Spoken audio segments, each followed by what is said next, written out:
Don't you think it's time for the city of Savannah to have an honest tourism management plan? Let SCAB start paying its fair share? And the hospitality industry needs to increase its wages? The impacts of new growth should not cost residents.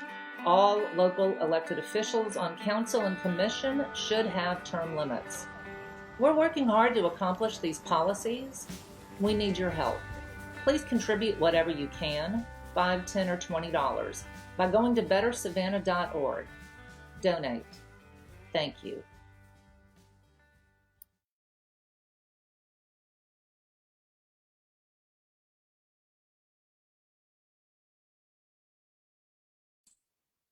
Good evening, Facebook.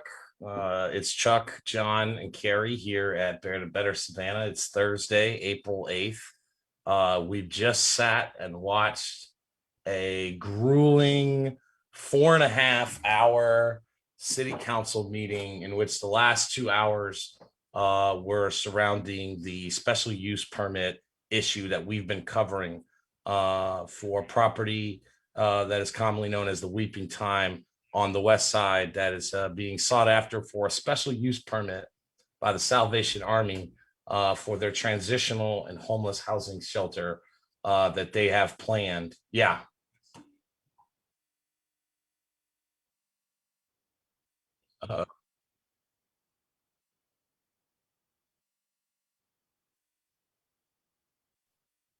It looks like it's going through to me. I mean, I'm watching it on my page right now. Yep, I see it too on mine.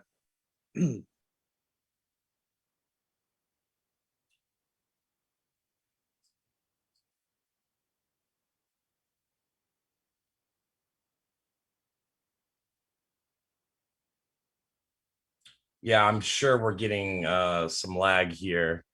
We'll play it by ear. Let me know if we get disconnected, and yeah, no, I understand. No, I appreciate it. That's our producer, ladies and gentlemen, Mr. Will Boswell, helping us out here in the background. I was just like I'm saying, we just most of us just watched or participated in this 4.5 hour city council meeting where the last 2.5 hours were basically surrounding this issue. And so we've been covering it for you the last 2 or 3 weeks here. We had Alderwoman Bernetta Lanier from the district on a few weeks back. And then we also had Alicia Air Scott last week on the show where we touched on this issue. So tonight, we're very honored to be joined by a living legend in Savannah, the pastor of Litway Missionary Baptist Church, the Reverend Dr. Leonard Small. We appreciate you joining us, Dr. Small. How are you tonight? I'm doing good, Chuck, but that's mighty high cotton you got me walking in. I'm just saying. No, see, I've been around legends, and I ain't one of them. W.W. Law, L. Scottsdale, Miss Bannister, something. I mean, a lot of these, Esther Garrison. So now You're on your way. Well, as we were discussing before we went live, right. None of us are getting any younger, and the revolutions happen, and one day you're sitting in the pew learning, and the next day you're preaching. So I do think that you have definitely been preaching about this issue. Oh yeah. On the surface, I think the news is gonna write that the council made a good decision in putting conditions on the approval of this special use permit. And I want our listeners to understand what happened. They approved that special use permit tonight with certain conditions. And I was telling John earlier, I think really, it's going to be on the city manager. If he says that they've met those conditions, then this is a ball game. That's a fact. There was a lot of pain being shared by 4 alderwomen. And I don't think we'll have the opportunity to be able to link, or to put it in the show here, but you gave a riveting speech after the debate opened up, and there was 10 minutes given to a community member opposing the project and 10 minutes given to the head of the Salvation Army supporting the project. So why don't you just lead us here, start us off with, how do you think today went? What are your thoughts on today? And we'll move the conversation from there. Well, today went predictably as we thought it would. Van Johnson, upon his first meeting after the inauguration, coalesced 5 people, which I call the Click-On Council. And they have, and I even said it today, they have kept 4 elected officials from putting even one item on the agenda for 15 months.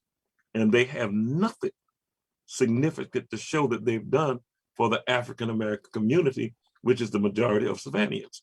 Now, having said all that, we had signs up, we picketed in front of City Hall, we had a lot of participation for that.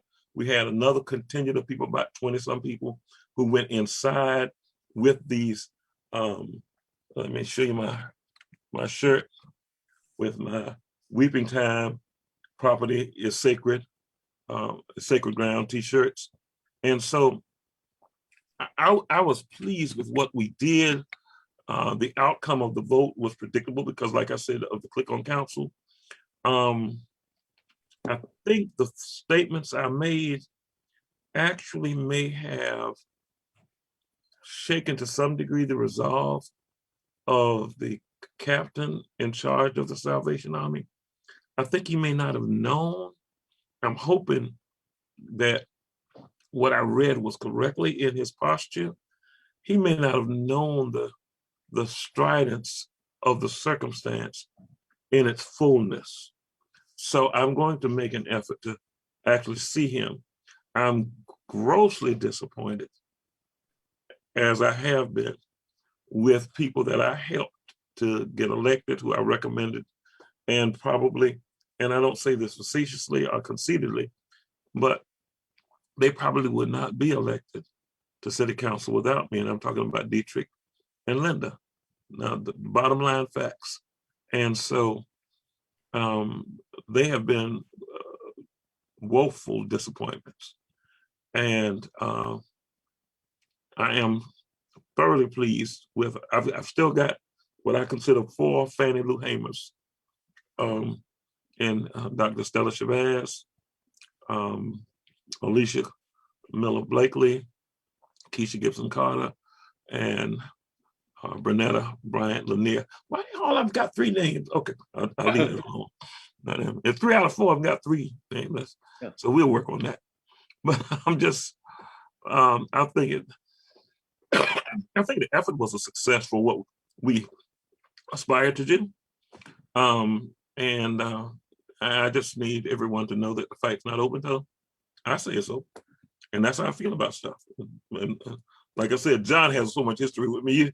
He knows, you can beat me down, have me on the ground, rolling around in dirt, lip bust, eye closed, and I'll bite you.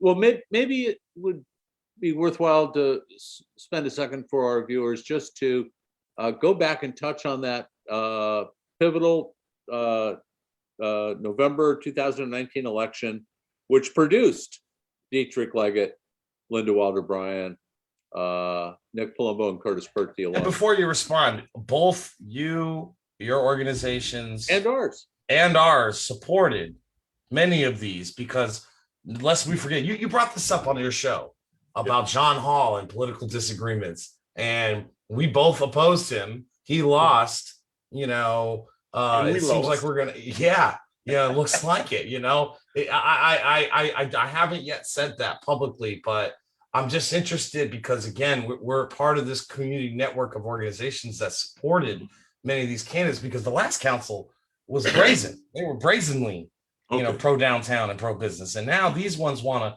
to tell us what we want to hear, and then still do the same things, business as usual. That's exactly right. Go ahead. Yeah. There's no doubt. What was Linda's margin over John Hall? 187 votes. 187 votes. Okay. and Curtis Perttee's margin over Tony in that runoff? 225, I think. Okay, so the point that Chuck is making, Leonard, is that between your organization, your efforts, our efforts, and probably some other neighborhood leaders, these people would not be in office if we weren't all supporting them. I'm not saying any one individual organization, but that's very true. We account for more than that. I mean, we reached 16,000 people in the last 30 days. Any one of us, Yep. any one of us who didn't support these candidates would have meant that they would not be in those seats. That's correct. That's correct. That's the facts. The margins are that close. So, you know, I spent a lot of time thinking about how did Van twist their arms and convert them, but that's not really time well spent. We need to look forward to the future, and it's pretty clear to me that they've lost the support of significant quadrants of the community. Yep, we're with you, you're with us. ATR is with us. Mhm. This will be amended, shall we say, in the next election round. Anyway, I just wanted to put that marker down that these people in large measure were the result of our collective efforts, and they're losing, if not have totally lost, our support. I want Kara to talk. Well, I had a question for you. One of the things that I was sitting here thinking about was the four women keep being called the four women or those four women. And there was an interesting article that came out by Adam Van Brimmer in the Savannah Morning News a week before he went on vacation. And I just wonder if you read that article. I did. And how you feel about gender discrimination and his rhetoric regarding those four women on Okay, council. first of all, Carrie, let me make this abundantly clear. My first concern in that process, in those statements that he made, is he was absolutely denigrating these four women, and he doesn't have the right to do so. Even editorially, he was beyond where he should have ever gone as even an editor speaking. It's the unmitigated gall. Okay, now having said that, the other place where he went way too far was he started telling the Black people on council what is in their best interest. Let me tell you what I can't stand. And I want, and all three of y'all guys are white, but I want y'all to hear me loud and clear. White people can't tell Black people what's in their best interest. You can make suggestions. You can even maybe opine and come to us on the side and say, listen, and John's done it a million times, so he knows. And me and Chuck sitting down the other day together, we kicking it. But the point I'm making is, that's not what you do. You do not come to the Black community and tell them Alicia should run for Purdy's seat and Keisha would be a great a star politically if she just behave. If she just make some biscuits, yeah, okay, and put a rag around her head, she'd be fine. Okay, no, you need. Oh, when I read it, I was insulted on so many different levels, and here's the biggest one, that because I do have degrees, because I did go to school and actually went to class, I read comprehensively. And this is what I didn't read, because a lot of times you can tell what people are thinking based on what they didn't say. And what he didn't say was, Mayor Johnson, will repeat at the end of this term. He didn't talk about the mayor's viability after these 4 years, because in the next 24 months, his goose is cooked. He is out of there. See you later, bye. I mean, I will not remember how you looked in just a few minutes, because it doesn't, I've been doing this so long, and administration at City Hall doesn't last but a minute. You got to realize now, my first mayor was Malcolm McLean. Wow. Wow. That's 7 mayors ago, 7. And one of them lasted for 24 years. So you came in during Malcolm McLean's leadership. So tell us about and I'm sorry to focus on that, but you came in at a pivotal time for the Rosacus, time. But there was a concept there called the People's Committee. I think Yes. you came in like right around the People's Yes. Committee. Mhm. So what was definitive in application that we can apply today from those 4 pivotal years that carry here's weight? what happened. Here's what happened. Hosea Williams had been deeply involved in the NAACP. Now, this is airing Black folks' laundry for you. Okay. And so, but see, I like history. I like history to be accurate. So Hosea Williams and NAACP members, Curtis Cooper and others, went to the state convention for the NAACP.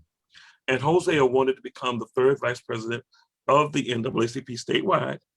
And, it looked like it was going real good. But some of the delegation from Savannah went behind his back and told the people not to vote for him. And it got back to him. And it broke his heart. And he came back and he tried to mend the fences, but they were saying, no, you're too activist, you just do this, and you just got here. And he was a chemical engineer out of the agricultural site for the USDA. And so Hosea cried basically all the way back from Atlanta and started a thing called the Chatham County Crusade for Voters. Those were the people who did the active actions, the boycotts, the demonstrations. On a given night, we laid 3,000 strong Savannahans at the foot of Black Savannahans at the foot of Talmadge Bridge, and wouldn't let any traffic go to or from South Carolina. And we were on the Huntley Brinkley Hour. And maybe Carrie, you too young to even remember that.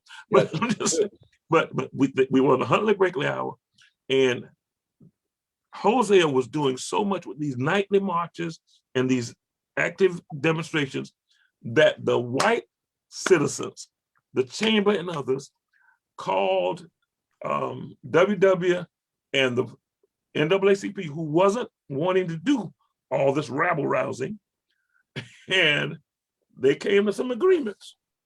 They integrated Woolworth, Lunch County, and we integrated Savannah Beach. Nice. And stuff like that. And I was about 11 years old. And I was deeply involved in it. I don't know how I got in my head so bad, but that night we were on the foot of Talmadge Bridge. They'd already given me these nonviolent civil disobedience speeches to make sure we didn't fight the police or anything like that. And Hosea Williams, we were supposed to make them carry us and put us in the bag. We won't work the police. But Hosea and Ben Clark, who are our leaders, were supposed to just get up and go up into the paddy wagons. And Hosea had put his foot up on the step to step in, and a motorcycle cop with big black boots kicked him in his backside as hard as he could. And Hosea turned and just looked at him and shook his head and stepped on up in the paddy wagon. And I was a little boy on the ground laying, demonstrating. And it put a fire in me. And I haven't been able to put it out. for 60 years. Let me ask you this, because this is a common question I've come across in a lot of progressive circles. Where did things go? Because if you go back to the McLean days, between SDS, the Congress for Racial Equality, all of these different movements that coalesced and resulted in real tangible progress with many of the laws that were passed in the 1960s at the federal level. At some point in the following generation, we seem to have missed the boat on following up on that activism. And when I look at these 4 alderwomen on council, I see 4 women born of that movement you just described, right? They're a little bit younger than you are, obviously, sir, but they're like daughters of that movement, so to speak. They're like daughters of me. Correct, absolutely. That's such a fascinating observation. Except for Estella. Estella's closer to my age. We've been doing this a long time. We don't want to broadcast that, but I'm just saying, Reverend Small, I just see this struggle. It shouldn't be this way, this last council we had, you had a lot of older white male politicians that were never going to think, in a forward manner. They were never going to think in a new manner. Now we put this brand new council on with all of these people with bona fides. I mean, Linda Wilder Bryan does legitimate work in the community. She does. She really does. She's a great person. That's a verified fact. But right? Not on council. Dietrich Leggett has been a community leader in the sports recreation world for 2 decades. He's a deacon in his church. He's a deacon in his church. I'm just saying, these are people that on the surface are supposed to have come in and changed the game for us. And it seems like they've just ignored how they got there. Well, here's the thing I found out from watching city council and county commission down through the years. Too many African Americans, and a lot of times people don't like to air out the dirty laundry of African Americans, but I think if we don't put it out, then we keep making the same mistakes. Too many times when the butt hit the chair, the nose goes in the air, and they become very important. Yeah, and they get to go to eat lunch on the landings, or at the Savannah Yacht Club, or bless God, they are the one black person at night in the Chatham Club. So, something like that. And they're feeling I think Bob James is there. It might be the second. They're feeling like they've arrived. Right. And it's enough. And it's a sad commentary, but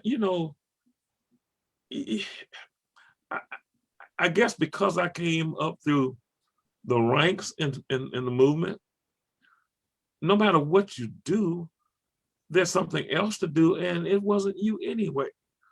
We helped to build the Civil Rights Monument on River Street, but Abigail Jordan spearheaded that. We were one of the founding members of the Ralph Mott Gilbert Civil Rights Museum and argued for additional funding for it directly, negotiated with the county. But W.W. Law and Raymond Pendergraph did that. We were there fighting for school integration. It was one of the first kids to go to Savannah High for a full year of integration in 1965. But the case was Stell versus Board of Education. Guys who grew up in my neighborhood and their daddy. And so no matter what, if you get a chance to do something, don't break your arms patting yourself on the back. That's just stupid. Yeah. It's always stuff to do. It's always somebody who needs some help. Like I got a TWIC program that was born just an idea I had in a meeting right after Linda Wilder Bryant's son was killed. We called the community together to try to get some of the young people to stop shooting and killing each other. And that's when I started buying TWIC cards. I've been buying TWIC cards now for 5 years for young people. I mean, hundreds. and still doing it. You know, because if you could take a kid from $8 an hour to $15 an hour, you change his mind. He has a stake in the community. And so I don't understand getting some notoriety, making you a different person. I don't get that. And maybe it's because I don't know. I don't know. I have a question. You know the history so well, and your perspective is so important. Why this Weeping Time site and its historic importance, why are we just now paying attention to it? Here's one reason, and I say this to my own shame. I told Chuck this the other day. I didn't find out with 60 years in civil rights and the fight for human dignity and equity all over the planet. I did not find out till 5 years ago that there was a Weeping Time. Superintendent, pastor of Solomon Temple, Church of God in Christ, Superintendent Larry Gordon, on a night when we fellowshipped at his church, told me about it. And I went, what? The largest slave sale in American history? Here? He said, yeah, Pastor, right here. And of course, you know me, I'm a voracious reader. So bingo, bango, boom. I started hitting it. And I'm ashamed of that. I'm ashamed I didn't know. I lectured in the theory of the dialectic for an international think tank. Yeah. So, I mean, come on. And I don't know what happened around the corner.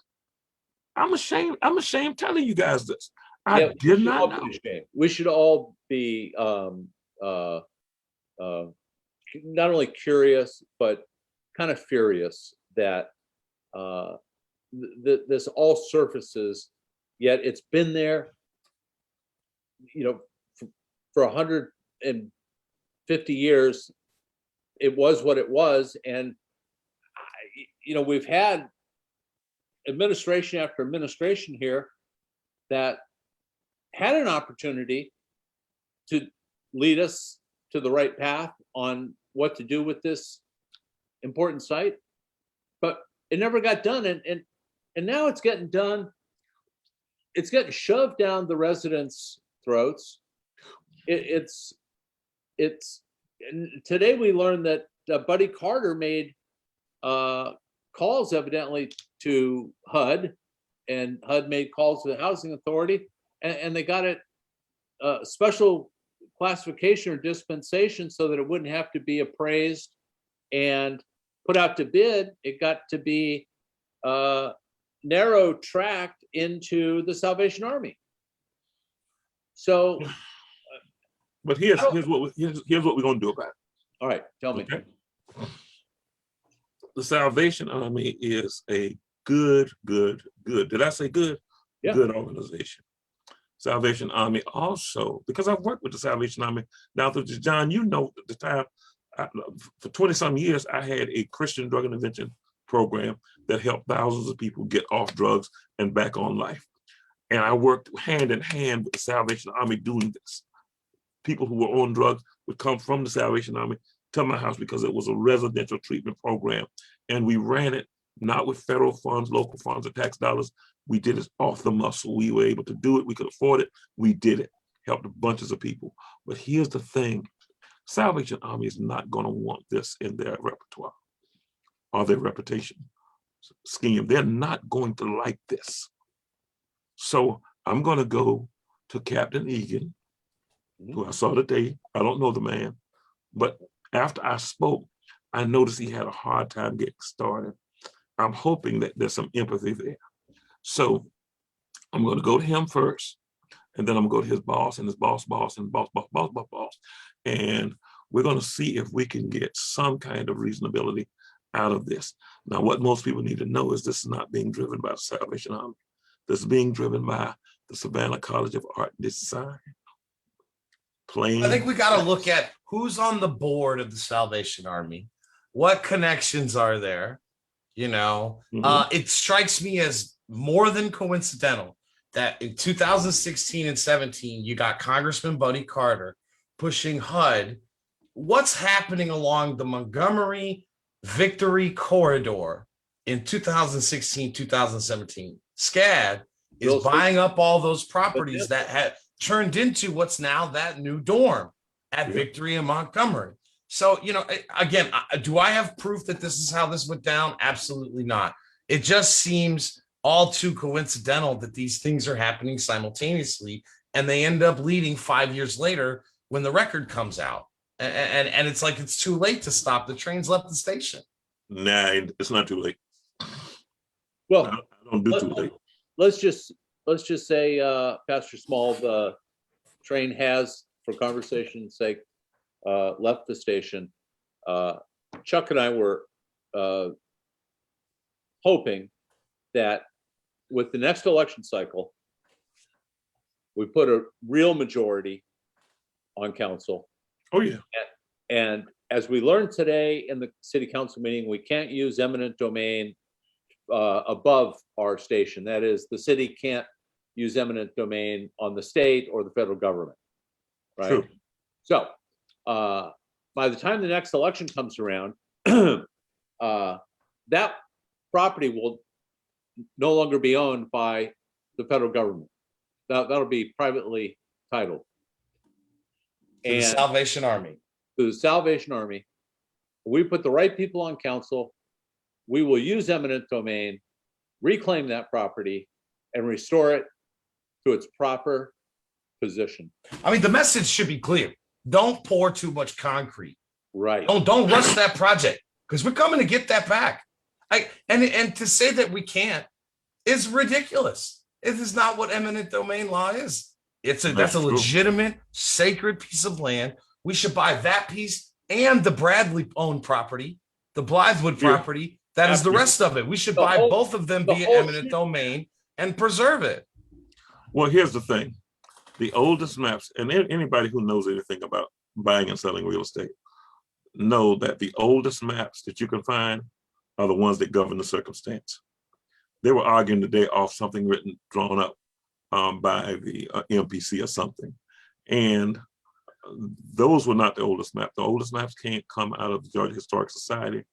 And the land in question is definitely a part of that drawing. I've seen the drawing, and I was a builder, so I can figure out what's where. What we need to understand, though, is you were dealing with Michael Brown. Okay, he'll be gone. Who will flatten? I would say who will misrepresent the truth, being politically correct. But I've never been that good at that. So he just a lie. He just gonna tell a lie, and I'm still thinking about something that happened today. Something I saw today that is so out of character that it had me almost want to scream. What was it? Brenetta Lanier never acts like that. Brenetta is ladylike. Brenetta is reserved. She is professional. Brenetta was saying, "You're just a liar." Oh my God. Well, to put it in terms, I know you'll appreciate. Even the good shepherd has to take out the staff. And defend their flock. Jesus kicked over the money tables and whipped necessary. Jesus kicked over some money tables and whipped some folks when it came time to do so. And that name calling thing they was telling me about, I really didn't call him a name then. I said they were functioning like Uncle Tom's. That's the direct quote. But after that, since the question came up, yes, Van Johnson's Uncle Tom, bam, boom, slam. That's it for me. I don't have to sneak up on him or anybody else. My wife married a man, and my mama didn't raise no cowards.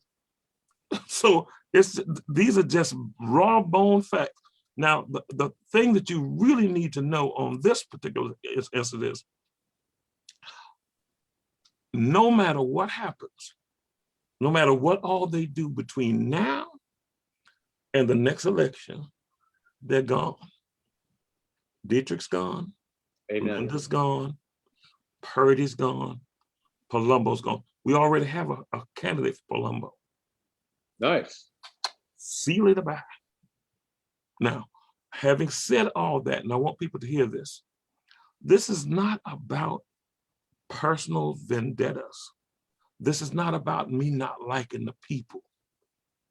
You got to remember now, let's get a little quick history. I married at Litway Baptist Church, John and Connie Hall.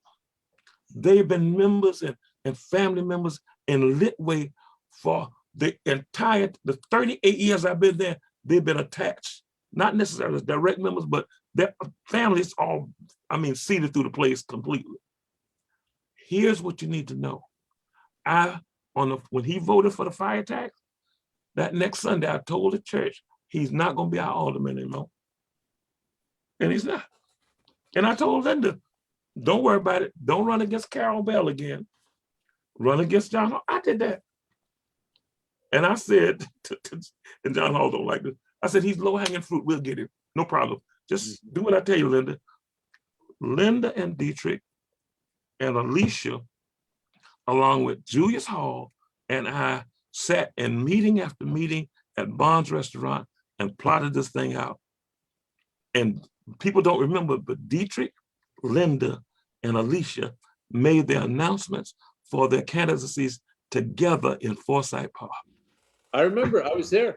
You was there, that's right. I was there. That's exactly right. And I'm telling you, Reverend Dr. Leonard Small, deep, dark, and lovely, got bamboozled. They tricked me. Yeah. And they tricked me. How do we avoid this? Because we've said this too. I think, we put a lot of support into especially Linda and Curtis's race at the district level. I remember the week before the election pushing a couple more ads out for Linda, John, right at the end. Yeah. And then, of course, we wrote in for Curtis's win in the runoff.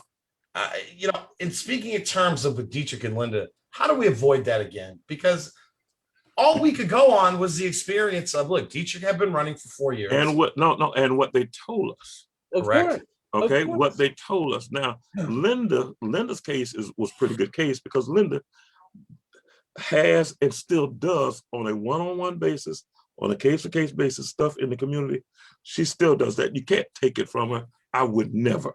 No. But when she became a part of the Van Johnson coalition,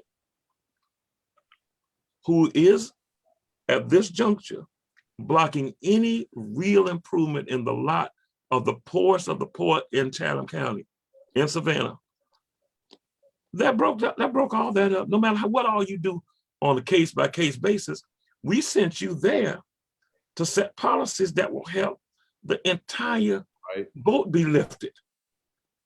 Not more for Black people than for white people, but everybody. Because whether we like it or not, we are in this thing called America together. As Black as I am, I'm not Black enough to be by myself away from you guys. It doesn't make sense. This is America. I am an extremely fanatical patriot. I've been all over the world. I was in South Africa during the time when they were switching over from apartheid. I was in Israel when they were throwing rocks during the Palestinian Revolution.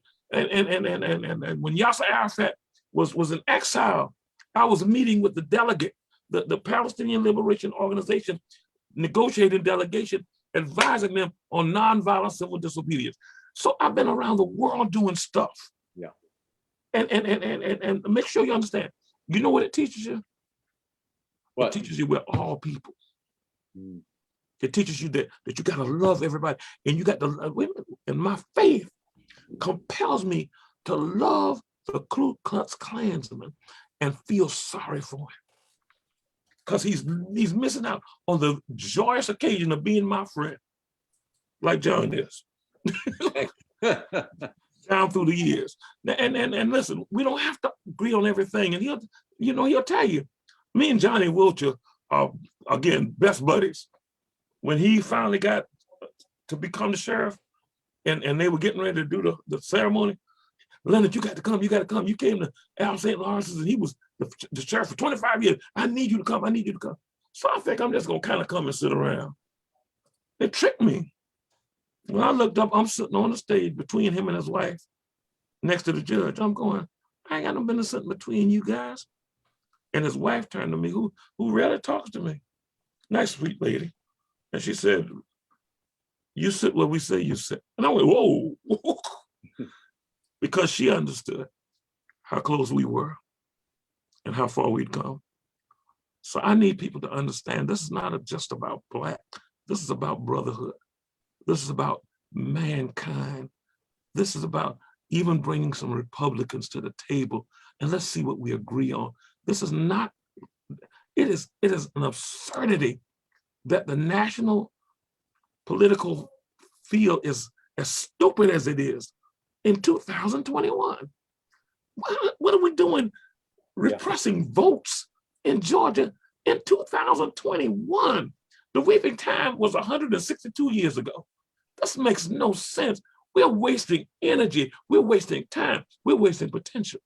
Well, let me say something here, though. I'm getting sick and tired of listening to politicians, specifically the mayor, stand up here and wax on about voting rights and voter suppression when you're sitting there blocking access to the agenda for 4 Black alderwomen to do something for their community. Now, I mean, it's in the same universe, at least. It's the same tactic. It's a different name, different face. Okay, let's do this. Same difference. Let's do this. What's the difference between Donald Trump and Van Johnson? Now, if you say the color of his skin, that's about $100 million. No, not even that. Donald Trump broke. Donald Trump broke. He floating on he's on a thin bubble. but here's the thing. I want you to catch this. They're both autocratic. They're autocratic. They do whatever they can get away with. Exactly. Regardless of the consequences of it. And they are both willing to absolutely denigrate women. Mr. Small, I was going back this week thinking about a comment that Alicia Scott made last week, and it really had me going back to 2 major political theorists, and that is Booker T. Washington, Up From Slavery, and W. Du Bois, Souls of Black Folk. You can't really read one without the other. And I was thinking about equity, that equity, racial equity is really coming into the time of what they talked about generations being activated today. And really thinking about where we are from those texts that give us some insight to what happened during that Reconstruction period to today, still fighting for the right to vote. Is there anything that you could extrapolate there? Yes, because I've had the privilege of being in the front row on a lot of these issues, I got to sit at the feet of my predecessors. One of them was W.W. Law. I was walking down the street one day. He normally didn't get in cars to ride with people. He would rather walk where he went. And I pull up next to him and he said, "Young man, I don't need a ride." And I said, "You sure?" He said, "Oh, that's you, Leonard." He used to call me Little Leonard because he remembered when I was a little boy. He said, "That's you, Leonard." I said, "Yes, sir." So he got in and he said the thing that bothered him was integration came and it was a window and we were not ready for it as a people. Now, the reason we were not ready for it, and this is very, very hard for me to say, but I have to say it because until people understand the ramifications and the residual effects of the slave mentality, you won't be able to feel all of our care. I'll give you, for instance, you all would think of Barack Obama as being an enlightened, freed mind. But Barack Obama still suffer from, as his newest book testified. He still suffered from slave mentality. Now let me give it to you. Even though his mother was white and his daddy was from Africa, but he was inculcated in America of being Black. This society teaches you how you ought to behave. And he found out that if you were very quiet, very dignified, spoke well, didn't yell, it would get in places. And it did. It really did. The only problem was when he got there, the way he got there kept him from doing things that he should have done, that now Biden saw what Obama didn't do.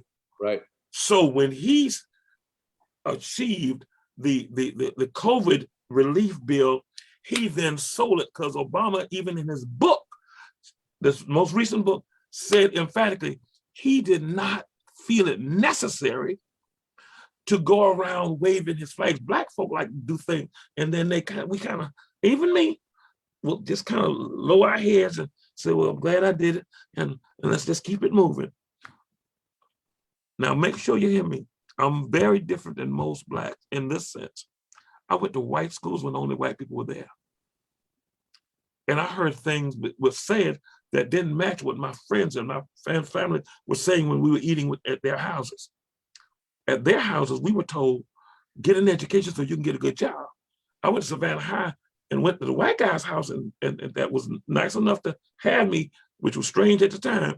But I went there and I sat around the conversation, and they were not talking about get a good education so you get a job. They were talking about starting a business. That first time I've heard the word, you'll never get rich working for somebody else, I went, whoa, that makes sense. But I never heard that in the Black community. So there is a mental block. So that sometimes I'll say things that are a bit edgy. Like when I go to court, I want to be treated like a white man. And Black people ain't supposed to, you're not supposed to say that. You're supposed to want that, but you're not supposed to bring it up. And Black folks say, well, Reverend Small saying he want to be white.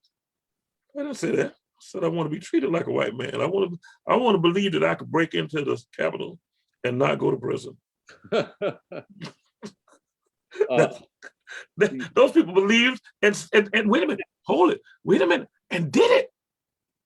If they've only arrested 400 people when 4,000 people broke into the Capitol, they proved the point. You could break into the Capitol and not get arrested. And the ones who got arrested are saying, why are y'all arresting me? I want to go home. I'm in prison, but I eat certain foods, and I can't stay here unless you're gonna feed me. I could just see a brother down there. You gotta remember now, I went to the penitentiary as a young man, came back a preacher. But I could just see myself down in some kind of public work camp, telling the warden down there, Big Red, listen, I don't eat no pork. No. And Big Red telling me, and I'm saying just like a come now, yeah, this might bother you, Miss Merchant. Nigga, you gonna starve. Because that's what he would have said. Just like that. And here's the thing, when the mentality is actually freed, you don't worry about the word, you worry about the treatment. The word don't do anything to you. The treatment can affect your life, how you take care of your family, whether you're able to buy a home, whether you're able to buy a car with reasonable interest rate. All that's affected by how you're treated. And we have not, it's not been inculcated to us as a people to really demand that. But John will tell you, if we go and sit down someplace to eat, listen, you might you might expect me to be nice and colored, but it ain't gonna happen.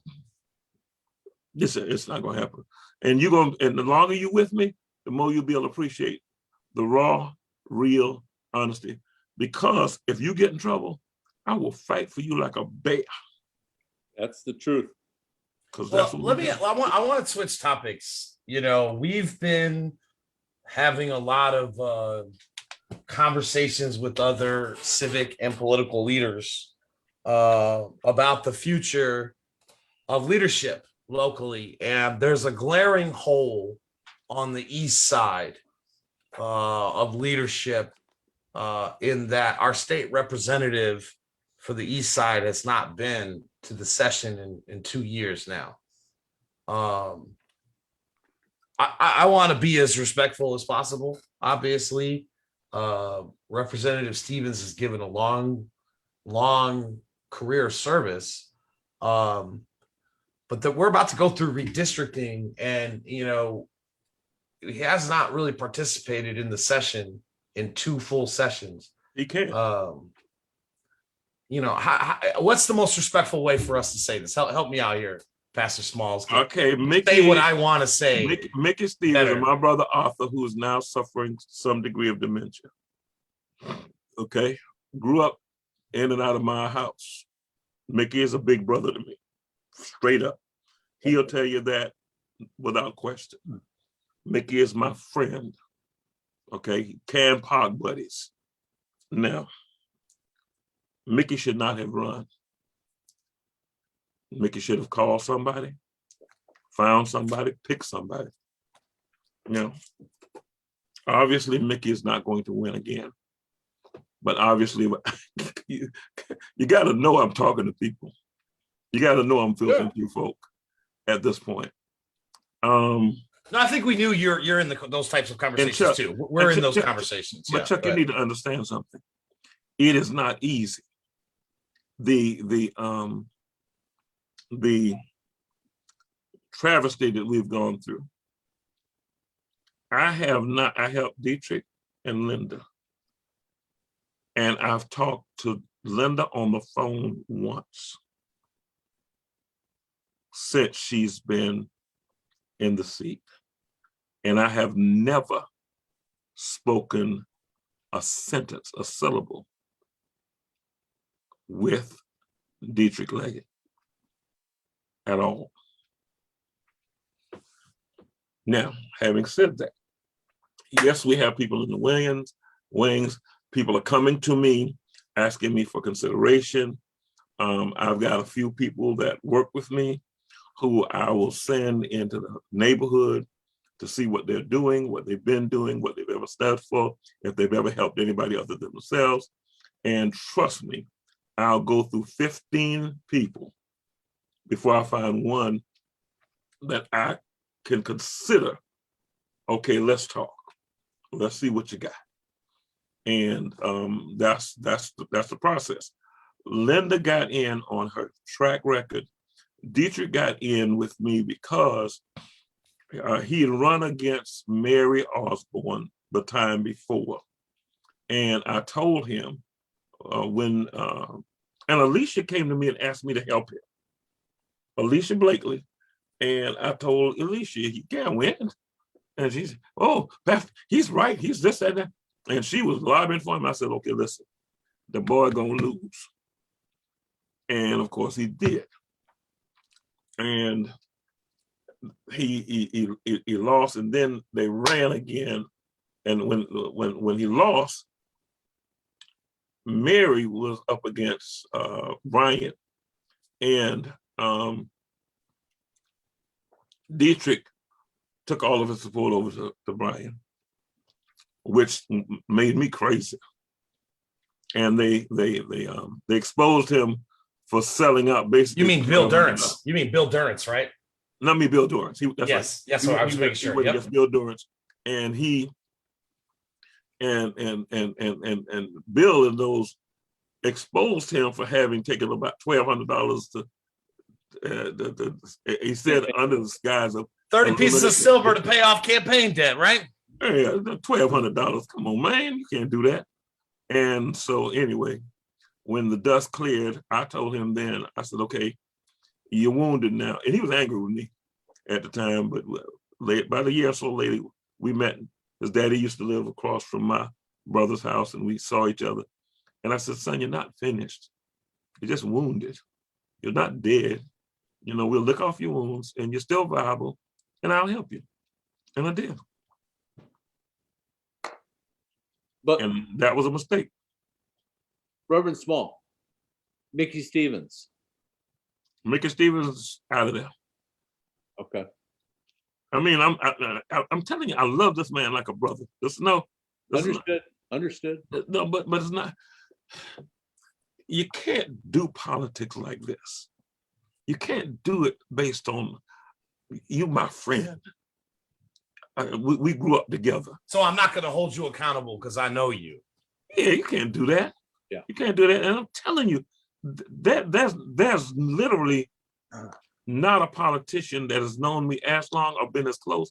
I'm telling you, in and out of each other's homes as children. This is a half-century friend. So no, to everything there's a time and a season for every purpose under heaven. And the time and the season has passed the purpose. gotcha. Well, I think we would like to see a special election so that a next generation person can get in there for the redistricting session that is coming up in October, September. It's not going to happen. He's not stepping down. And you can't move him. I mean, I just want to point out for our viewers, you know, if that's true, you know, that will be 3 straight legislative sessions with one Democratic member. And remember, we have a split delegation. We barely held back that hotel motel tax deal they wanted. You know, Lester's getting ready to run statewide. You know, if That's Mickey's not participating, that's a mistake. Well, let's talk about that. What do you think about the other political news of the week with Senator Jackson announcing his intention to run for labor commissioner? If I hope you look at this show and hear his partner, his friend, tell him, buddy, don't do that. I remember I told Regina Thomas that why would you stop being a representative when you can't lose to simply be a senator in the state where you still have to run every 2 years? It makes no sense. And then Diane Harvey Johnson beat her. And then Diane Harvey Johnson went to prison and she got in. Yeah. And then she jumped up and decided to run for something else when she could have been a senator forever. So I told Thurman Baker, personal friend, why are you running for governor when you are winning being the attorney general hand over fist in Georgia? He wasn't winning by small margins. He was winning. Well, Reverend, I want to do something else. The first time, Thurman Tillman and I and his wife and some others were going to dinner out at Benny Icos' house. We picked him and his wife up in front of the Hilton. In front of the Hyatt. When they got in, he couldn't wait. Reverend Small, what? Listen, I think I want to run for governor. So you're gonna lose. His wife turned to me and said, you know, Pastor Small, you're the only friend he got. You're the only person telling him the truth. And he didn't run. He literally did not run that time. 4 years later, I'm passing through Atlanta. I've left Atlanta. I'm going towards Charlotte on 85. I get a call from the Leonard Small.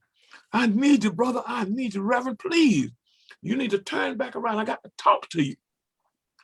I said, turn around. Are you what? Please. Now, this is the Attorney General of the state of Georgia pleading with an ex-convict. But nevertheless, I turn around, I get in the hotel. The next morning, go over to his office. We go upstairs, not the state office, the legal team, offices. And we go up there, and he starts making me Coca-Cola and ice and all kinds of stuff. I'm going, what are you doing? Well, I got to break the news to you because I need your help. I'm going to run for governor. I said, I thought I told you that's stupid. But couldn't convince him that time. And he ran.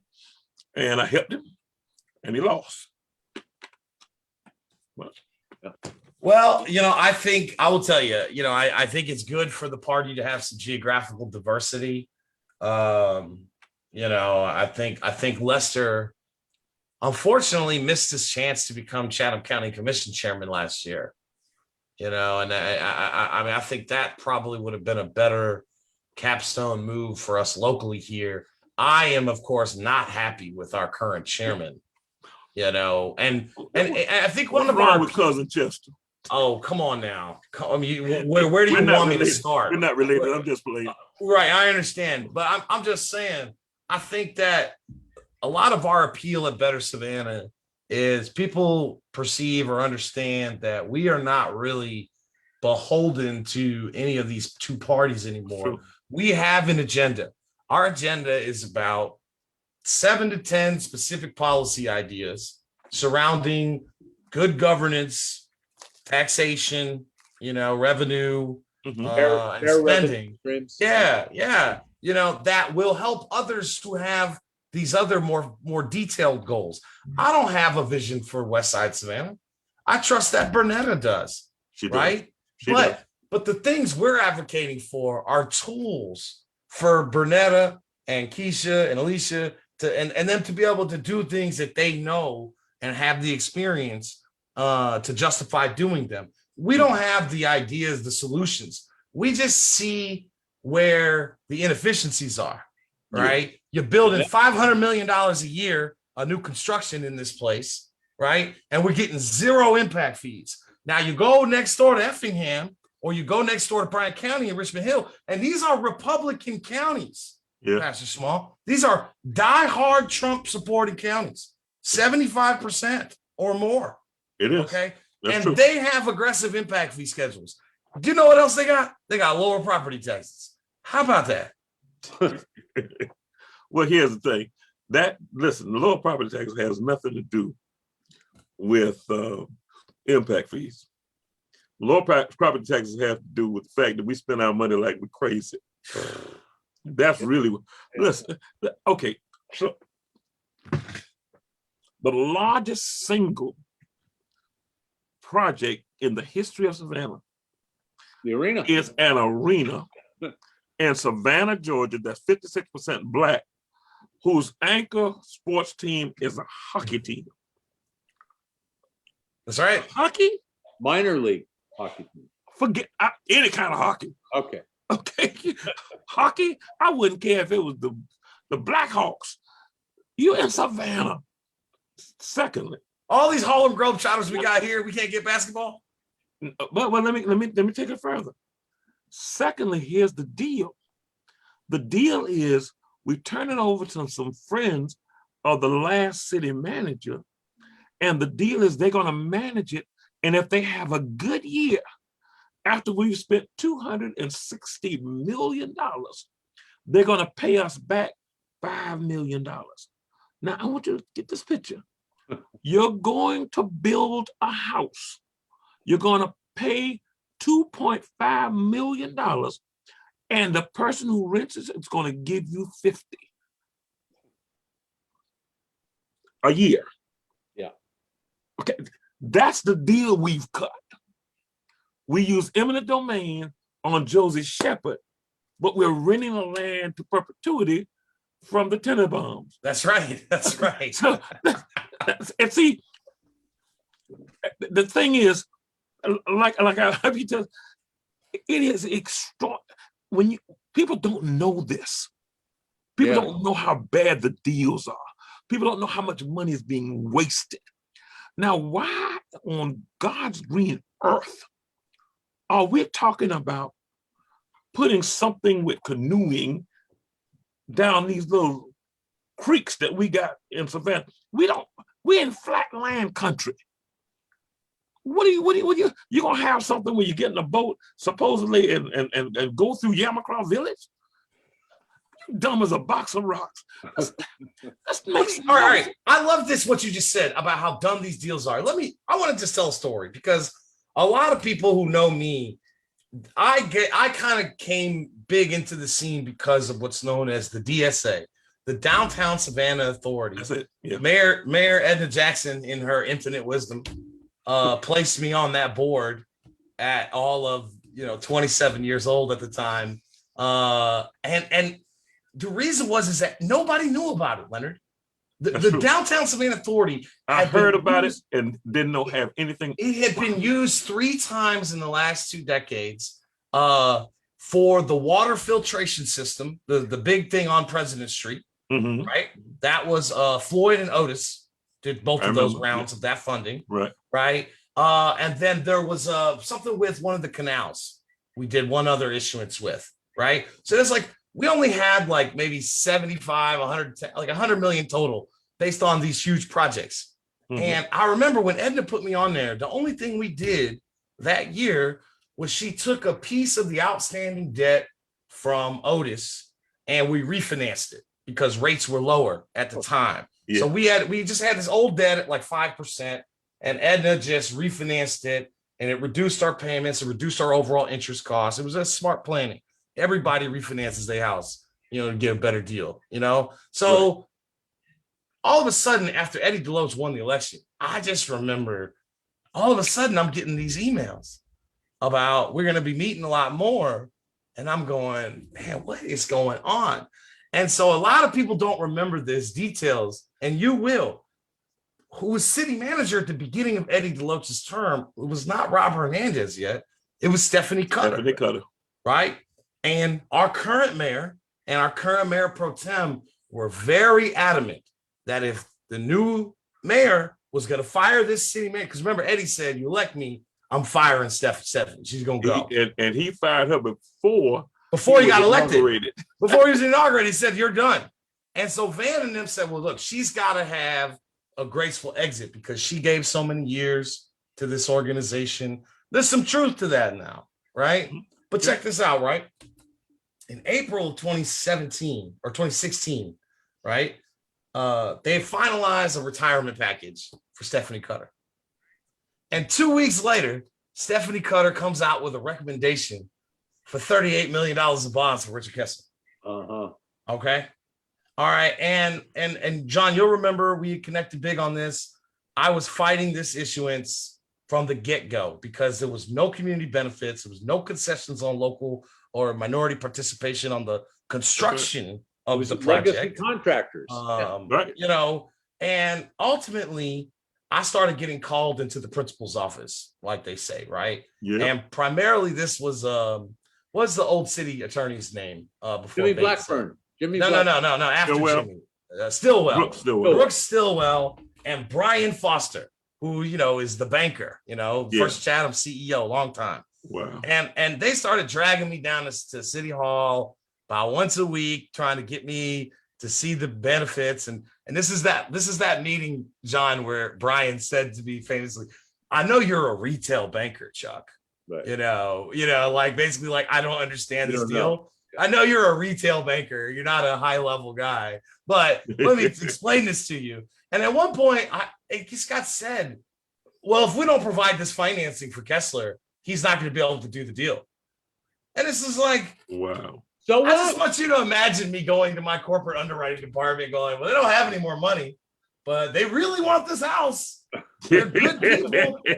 They don't make enough money to qualify, but let's just give it to them anyway, because if we don't, we won't be able to close the deal.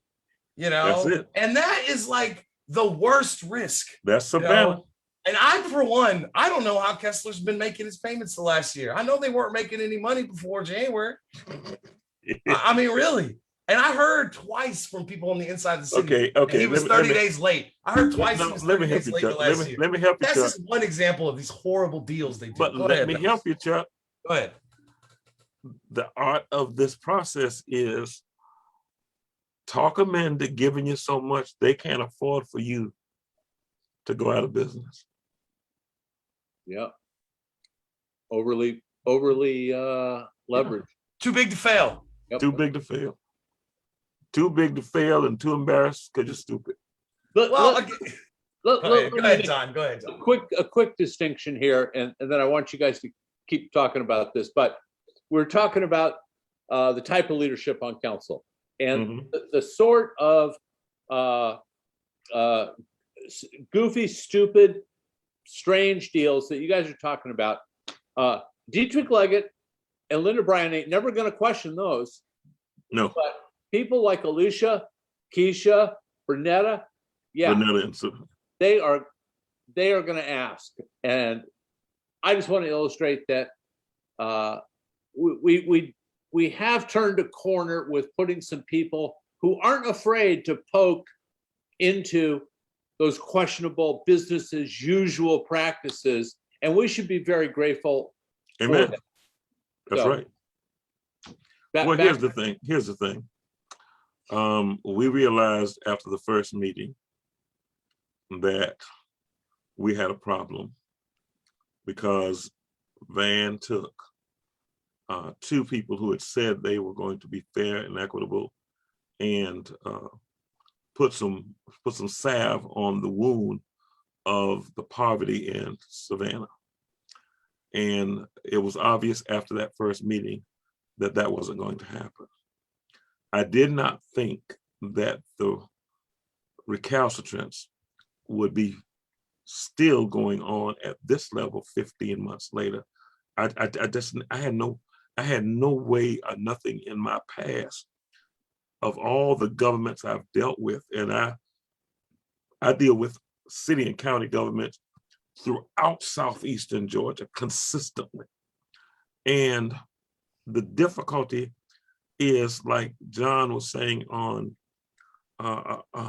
Keisha's show, if you go from city to city, county to county, government to government, you don't find anywhere where 2 or 3 people on a 9-people panel can't get something on the agenda. I mean, that doesn't exist in Georgia. It's now, suppression. It's 100% suppression. This is, you talk about voter suppression in Atlanta. This is voter suppression in Savannah on city council. There's this clique on council who vote 5 for 99% of the time. And this is crazy. I don't agree with my wife 99% of the time. And we've been married 48 years. She better agree with me though, because I'm all this. but what I'm saying to you is, this thing is dysfunctional. It's broken. And we, who are to some degree enlightened and experienced, Chuck, by being kind of in the back rooms a few times, you know, we are obligated, I believe, by the God who made us, to, if we are aware, to try to make some others aware, because the greatest bulwark to tyranny is an enlightened populace. That's my quote. That's a direct quote. You don't have to go. That's not plagiarism. That's just limit. Listen, one thing that excites me is the fact that, you know, Chuck and I and Carrie are doing our thing here. People really don't poke at us a whole lot. And I think that's because when we talk about stuff, we tend to be right. I mean, we're thorough. We've got multidimensional experience in these things. The fact that Julius Hall and ATR has got a bang up lineup of, you know, multi themed shows, we have crossed over. We want the same things. We want a better government. We want an honest government. We all recognize that poverty is our biggest single issue facing this city. And I've said it once, I've said it 100 times. Not race, poverty. No, it's equity and poverty. We've had 30 years, Leonard. I've been here almost 30 years, and there has been nothing but prosperity and a couple of years of quiet in the 2007 and 8 period, okay? Right. So 28 years of port expansion, SCAD expansion, seeded deals, airport expansion. we have the same poverty today that we had 30 years ago. Yes, I mean, that's right. I mean, Wait a minute, John. Also, in Chatham County, yeah. we got the same population. Check Okay. it out. So you're saying the county Check it hasn't out. grown that much? The problem is we got people leaving Effingham, Liberty, and further out. Our actual population in Chatham County has actually been relatively stagnant for 30 years. Gotcha. Also, most people wouldn't know, you wouldn't notice that. Well, Because there is some it's only just influx begun of to some- change in the last decade. Huh? Specifically, it's only just begun to change in the last decade. You're right about Right. that. It's Poolers Exactly. exploded in the last 10 years. But before that, it was pretty much doldrums. Flat. And Michael Brown, ironically, is the guy who came in and annexed all this land. So the builders had access to cheap water, right? You know, and that's how we get the Highlands and West Savannah. But you do know that they annexed land illegally. Oh, I have no doubt that 25, No, let 30 me years ago explain is to how you. it went down. It is absolutely illegal to have the city of Savannah run through Garden City on a ribbon. That is against the law. Blackburn and those pushed it through. Nobody objected and nobody was aware of it. And people say, well, how you have Garden City and Garden City, and then you got the city on the other side of Garden City? Because you have the city of Savannah beyond Garden That's City. right. That's right. Okay. Now, how do you have that? You've got a ribbon that goes down through I-16. That's illegal. We've had people on council, people in city government who would do anything that they could get away with. And now we have a person on steroids doing it, and people don't want me to call it out because he happens to be Black. People say, well, why you got to support the man? No, I don't. Black don't get that from me.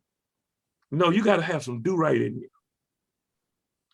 Now, and I'm a preacher first. And Jesus, when he saw that the Pharisees, which were the preachers of his day, weren't any good, he called them snakes to their faces and hypocrites in public. Now, you mean to tell me you think that I'm going to let you hurt for the next 4 years the poor, the needy, the downtrodden, and disenfranchised, and I'm not going to call you out? If I don't call you out, my mama ain't named me, because my mother didn't raise a coward. My mother did not raise a coward. And my wife married a man. Well, look, I just want to play this clip and then have us respond. It's about 45 seconds. This clip is of it's of Harry Belafonte. I know you'll appreciate this, Reverend Small. It's from 2007, and it's just been on my mind a lot lately. It's actually a clip from a town hall of Obama and Hillary. From there. Let me share my screen and get this to work here. Let's see, number 2. We want to do that one. All right. You guys hear that sound? No. How do I do that? Will, how do I do the sound? It's not started. Yeah, hit play.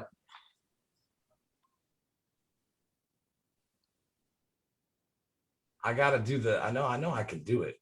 I did it before. How do I get back to the, let's see here. Yeah, I know, share sound. Where is it?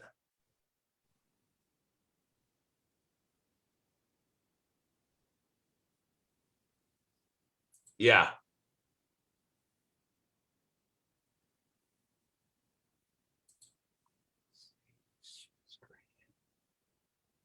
Yeah, it's this one right here, right? This one, which is there? Try audio, yeah. I know it's one of these, damn it. I've done it before on Zoom. Mute.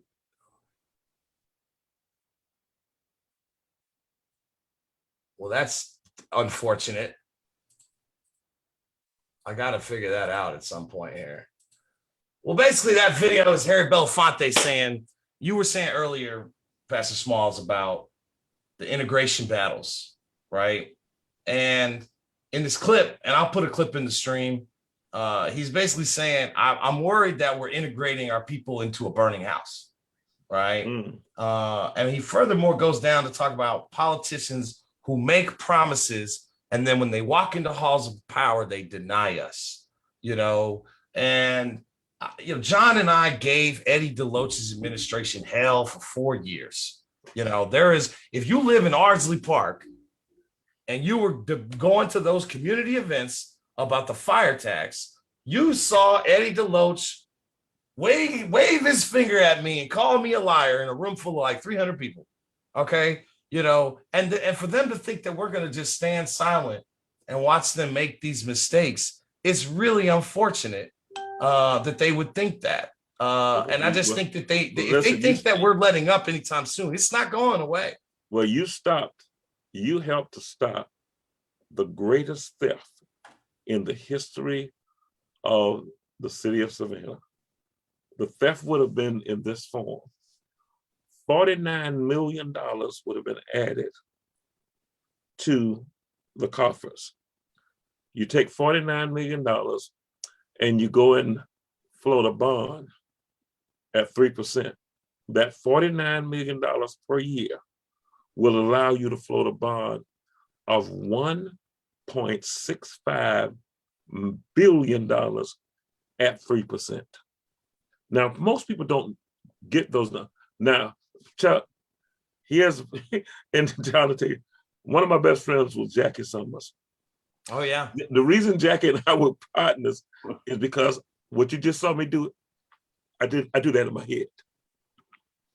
That's a gift. Anybody taking credit for that kind of gift is a fool. But I'm just saying, that's a gift from God.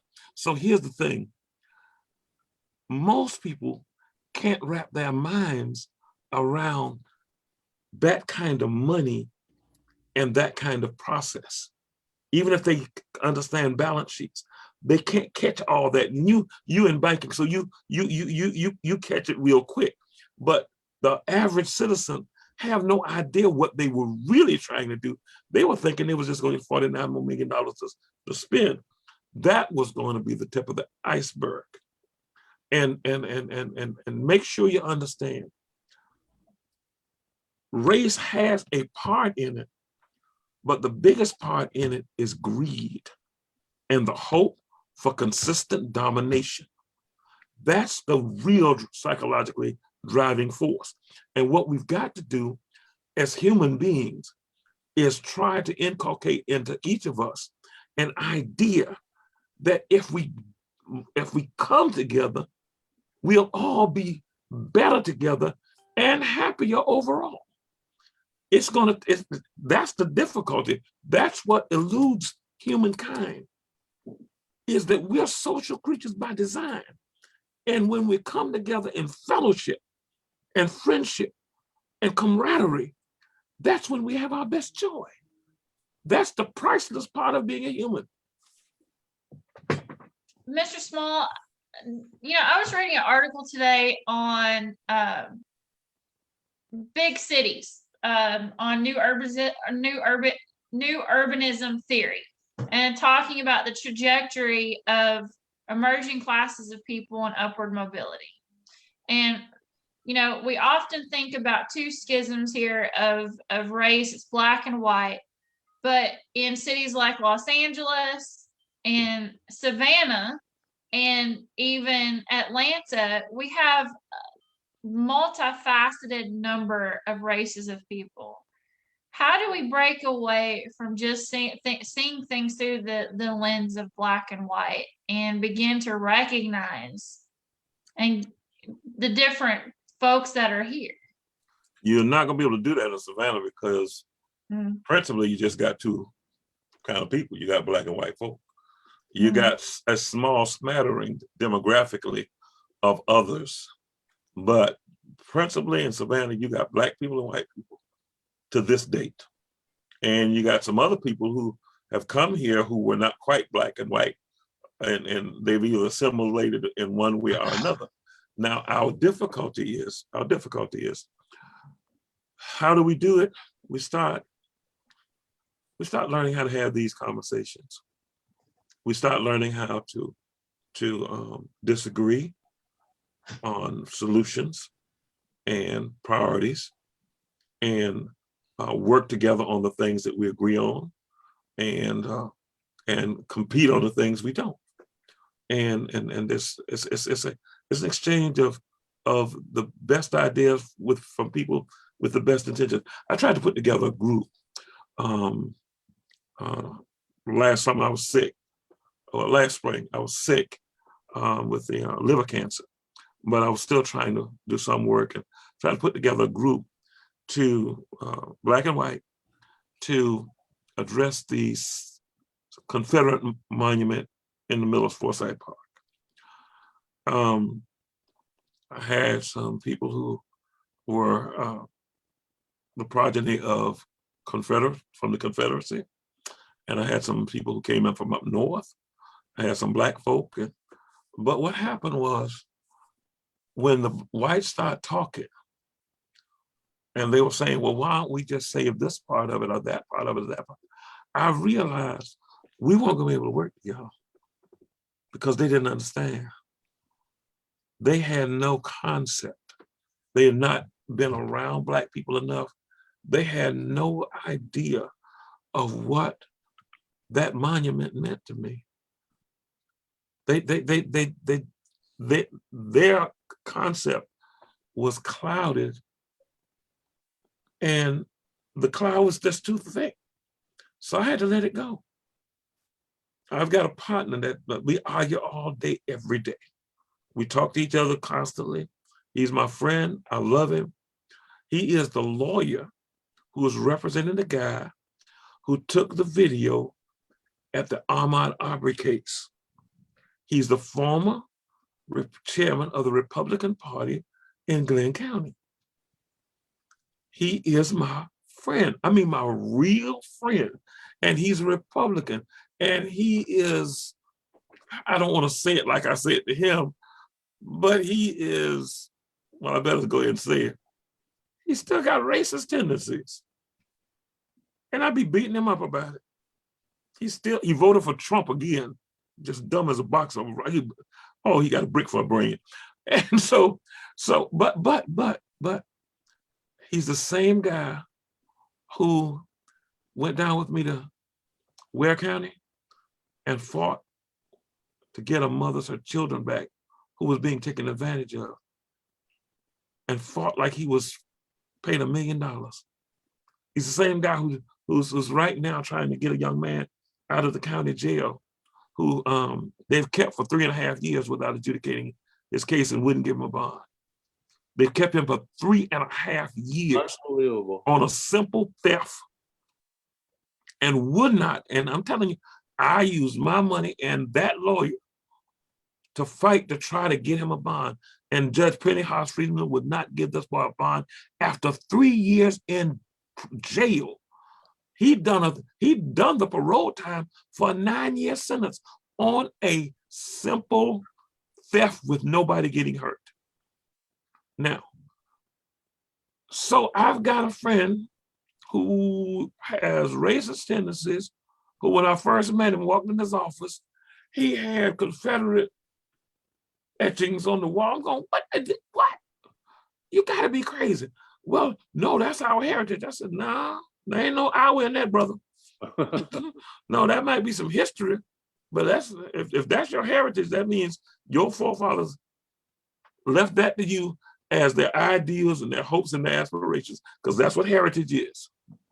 And well, yeah, kind of. So I said, no, because they would, if that would have worked, I'd be for sale. Gotcha. And that don't feel right to me. And it took me a minute, but he took the tongue lashing, and so I knew I had somebody I could talk to. And we are friends, and we argue all the time. and we fuss back and forth on Facebook, and people who look at us on Facebook will swear up and down, we cannot be partners, but we are. And at the same time, he is actually helping me to get this young man out of jail, even as we speak. So you agree where you can agree, and you work with who you can work with, and you be honest. You be really, really honest in your friendships. And I am. Well, Dr. And Chuck and Carrie, you're gonna be mad with me at some point in time, because I'm gonna tell you about yourself. Please do. Please do. Well, look, we really appreciate you coming on, Reverend Small. I know it's been a long day. It's been a tiresome day. It's been a hurtful day. I'm good. For those of us who care about this issue. No, I'm good. But we hope that you'll come back and join us sometime in the future, to talk again. I just want to give a special announcement here that next week, I think I'm gonna go ahead and name our show for next week. Is my favorite quote from Senator Regina Thomas. In politics, there are no permanent friends and no permanent enemies. And that's a quote from Regina that I've always taken from. I don't know. You'll come back and watch next John week. been friends since time started. Yeah. I hear you. It's a phrasing. So, but first, before we end the show, I want to throw it over to Carrie, who's going to give an announcement for an event tomorrow that one of us will be attending. The event is actually Saturday, and it's Saturday from 10 a.m. to 12 p.m. and it's led by Lindsay Grovenstein, who is she's actually got quite some street cred here in Savannah. She was a reporter at Inkwell. She's written under the leadership of Jim Rinkus at Connect Savannah. And she's also did quite a few projects with the Deep Center. And so she's a homegrown Savannian. She went to Armstrong State University, which is now Georgia Southern. But she is going to be interviewing Kayla Brown. They're going to teach you how to talk to elected officials. So you can go to your search engine on Facebook, type in how to talk to elected officials. We've also got it on the Better Savannah page. Go ahead and sign up. It'll give you a direct calendar link. Do it. You won't regret it. It's going to be interesting. And Carrie, you're going to go for us, check it out, and talk about it next week. Good deal. Yep. Good deal. Leonard, you're such a friend. I'm so honored and pleased to be with you, and love you, man. Hope to see you soon. Mm-hmm.